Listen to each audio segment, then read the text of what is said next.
Hello, everyone, and welcome to These Dogs Are Barking, the podcast about all facets of dog behavior.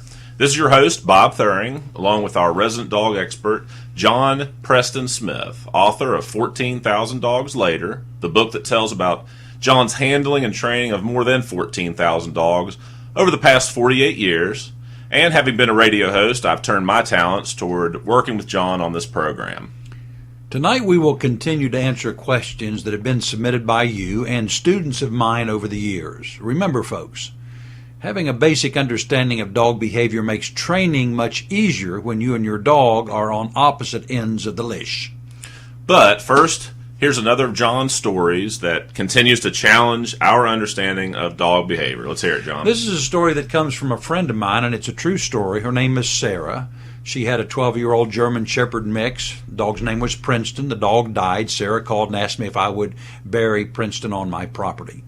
Shortly after burying Preston, ambling up the hill comes a new stray. Her attitude is such that I know I can find a home for her. I name her Queenie because of the way she acts around other dogs. After 3 weeks of calling Sarah, she finally comes out to see where I buried Preston. Sarah, not yet ready for a new dog, ignores Queenie and all of the other dogs that greet her upon her arrival.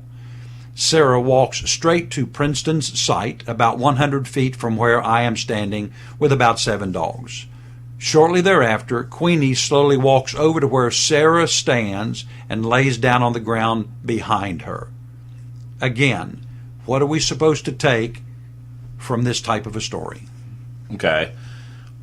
We are now starting to catch a little bit of flack from listeners because you have not been giving an explanation or your opinion of these dog behaviors following each of these week's stories. So here's kind of a recap along with your analysis. Are you ready for that? All right, let's go for it. Okay. Episode number 1, if you remember, did that dog single-mindedly jump the fence to protect that child from the snake? As you recall, the dog fixated on the child when the child was in the yard. When the child was unattended, I believe the dog considered the child as part of her pack, and in fact did jump the fence in order to protect the child from harm. This is evidenced by the fact that the dog had never previously jumped the fence. Did the dog realize he was putting his life at risk? No. Is the snake a natural enemy to the dog? Again, the answer is no. Okay. If you remember episode number 2, Sky was growling. Okay, did Sky growl and bark at that veterinarian in order to protect his elderly friend Cody, the dog, from being put down? That's too much of a stretch, Bob. That's taking rationalization, problem solving, and intentions beyond what is remotely reasonable for dogs. I believe it had to do more with the emotions of the moment, a topic that we will discuss in greater depth in a future program. But for now, the answer has to do with Catherine's emotions, not the dog or the veterinarian. Catherine's voice change, her emotional state, and the accompanying secretions from the pores of her skin alerted Sky that something serious was amiss. Okay. Well, tonight's story involving Queenie. Did Queenie lay at the feet of Sarah knowing Sarah needs a new friend? I knew there was something special about Queenie the moment she came on our property. She was sensitive, she was social, and even submissive to the other dogs. Yet she quietly followed me everywhere I went. My take is that she saw a new friend and wanted to greet her, but somehow her nature did not permit her to be intrusive. Sarah's take is that Queenie was an answer to a prayer because Sarah stood at the site where Preston had been buried and basically said a prayer. She told me this, and her prayer was, "Please give me an answer of what I'm supposed to do next." She turned around, and there was her new pet laying at her feet. Now, that's a wonderful story. And folks, you can hear the earlier episodes that we're speaking of on our website.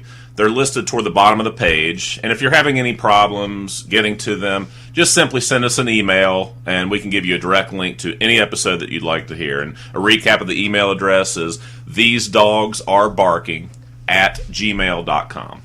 Okay. Well, While our listeners are mulling over the stories about Sarah and Queenie and previous dogs, let's get right into the questions and answers that we want to cover. Okay? Can dogs sense a natural disaster, say rainstorms, hurricanes, forest fires, tornadoes? A common example, one that I've read about, is how the animals began to run from the seashore before the Southeast Asia tsunami strike, for example. Well, I believe through their keen sense of awareness, they merely heed existing warning signals. Tsunami or earthquake, they are sensitive to the vibrations of the earth. Storms, hurricanes, or tornadoes, they feel and hear a change in the wind currents. And forest fires, they pick up the scent of smoke hours before you and I. A lot of training questions come in, and the most common one here is, which are the most difficult animals to train? Well, first, Bob, we're talking about dogs and dog behavior, specifically dog training. In that case, it would have to be the most difficult to train are humans, number 2, dogs that are shy, number 3, dogs that are afraid, and number 4, dogs that are sneak biters. Okay.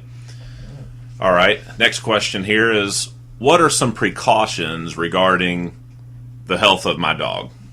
Your dog? Okay. Remember, these are questions from the reader. What are some precautions regarding the health of my dog? All right. Number 1, don't give your dog soft rubber toys.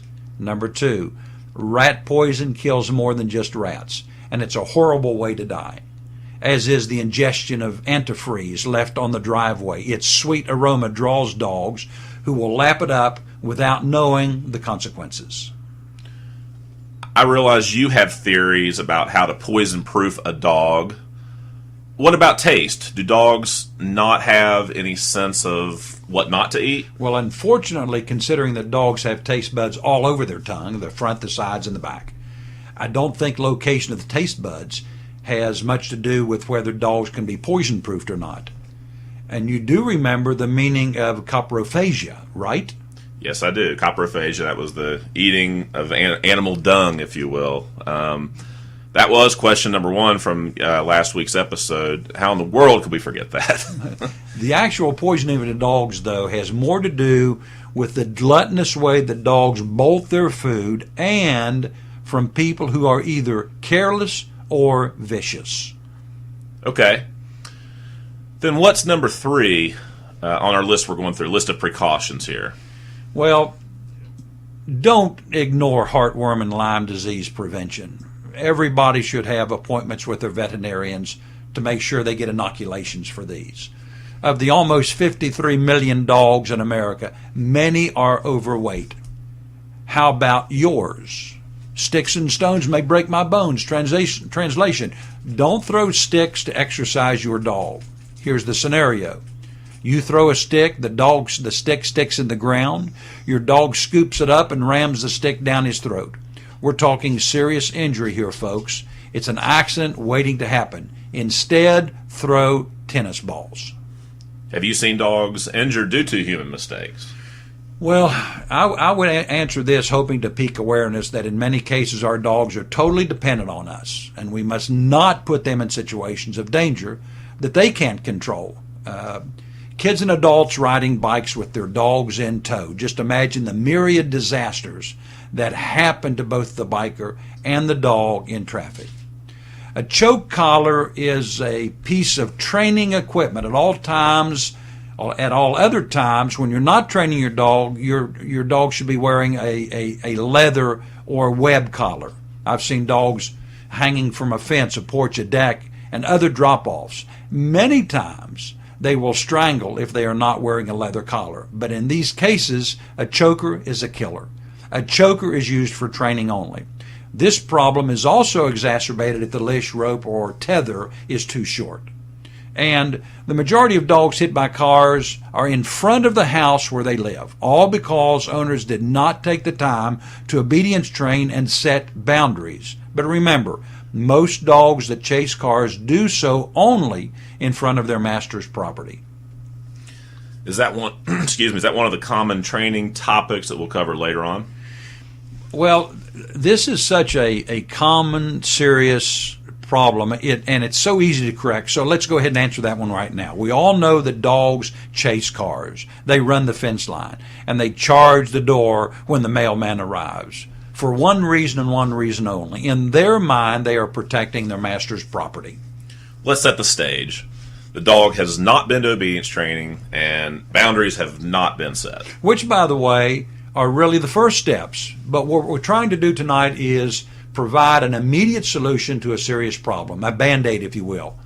Once this problem is solved, I highly encourage everyone to join a dog training class. So the car approaches, passes the property, and the dog just goes ballistic. I believe that we all can enlist the assistance of our neighbors, because I can assure you they want to see the problem solved as much as we do. You and other members of your family get in his car, and when your dog comes after the car, the neighbor slams on the brakes, and everyone emerges screaming and chasing the dog back to the property. Then you quietly get back in the car and drive around the block for another pass at the property to see how your dog reacts. You will see a change a second time around. Stop and bail out if necessary. Continue to do this, and within 1 week it will be cured. As with a lot of these disciplines, or a lot of these training techniques, it's just a discipline and a repetitive action. What are some other ideas? Well, most dogs hate water, so you can pelt him with water balloons or tin cans tied together from the rear of a pickup truck as you drive by. I've never seen one of these purely humane techniques fail to correct the problem. Okay. Let's get back to number 6 on our list of the precautions regarding the health of dogs. Well, number 6 would be do not take your dog on an escalator. Thousands of dogs are injured each year. Use the elevator or take the stairs. Okay. And another one, I think number 7 would be, as I think about it, many of the new hybrid cars are totally silent when you start them. If a dog is sleeping underneath, well, you can imagine the consequences. And that comes back to keeping the dog away from those possible problems, and we'll discuss that in a minute as well. Yeah, sure. In your situation, this is an interesting question. Have you ever had to perform mouth-to-mouth to save a dog, and if so, did it work? Yeah, well, yes and yes. On the night my Labrador Timber had pups, she broke out of the whelping box, dug a hole in the new carpet in the spare bedroom, and dropped 7 pups. Timber was having difficulty with the delivery, so I helped clear mucus from their throat. 1 pup was distressed, so I used mouth-to-mouth to save her. Leica, that Russian space dog, did it ever return to Earth? Leica was a female mixed breed launched into space on Sputnik 2, November 3rd of 1957. She died about 2 hours into the flight from stress and overheating. Unfortunately, though, there was no provision for her to return to Earth anyway. Next question. What are the most guttural words trainers use to stop their dogs from doing something? Yeah, it's pretty common. The words out and no and bah, sounded from deep in the throat and with authority, are the words that are most commonly used by trainers. Are dogs ambidextrous? Well, ambidextrous means having the ability to use either side of the body equally to complete some tasks. Dogs are neither left-pawed nor right-pawed. It all depends on how they are taught as to which side they use. No dog, when you teach them to shake hands, will naturally lift the right or the left paw. It all depends on how you train him as to which he will use. Their dexterity is equally proficient on either side of their body. Are dogs jealous? I think everybody would answer this with a resounding absolutely. Jealousy is the main reason a new dog being brought into a household where another dog lives should be introduced on neutral territory, not in the dog's home, not in the dog's front or the backyard. Dogs become protective or jealous of their property, their food, and their master. It's another reason I do not believe babies should be allowed to roughhouse with dogs. More than once that I personally know of, a dog's jealousy has been blamed for the attack on the child that the dog was supposed to be protecting. Okay, a little more lighthearted question here, John. Why don't you name a few of your favorite television or movie dogs? Well, this goes back past the age of most of our listeners, I'm afraid, but Petey of Little Rascals fame. I loved Hooch in the Tom Hanks movie of the same moniker. We all know of Rin Tin Tin, considered the world's most famous German Shepherd dog. Bullet, that was Roy Rogers' wonder dog, and the greatest movie dog of all time was Strongheart. Okay, Bob, how about you? What are the few of your favorites? Well, I'll bring people a little more of the modern age here. One of my all-time favorites is Thank you. Eddie from the sitcom Frasier. Love that dog. Well-trained dog for the program. Married with Children had a dog called Buck.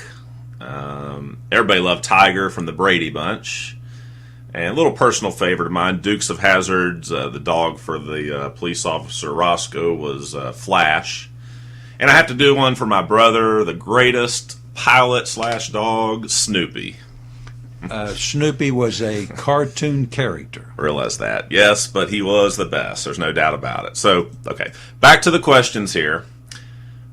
This is a good one. Can secondhand smoke harm dogs or cats?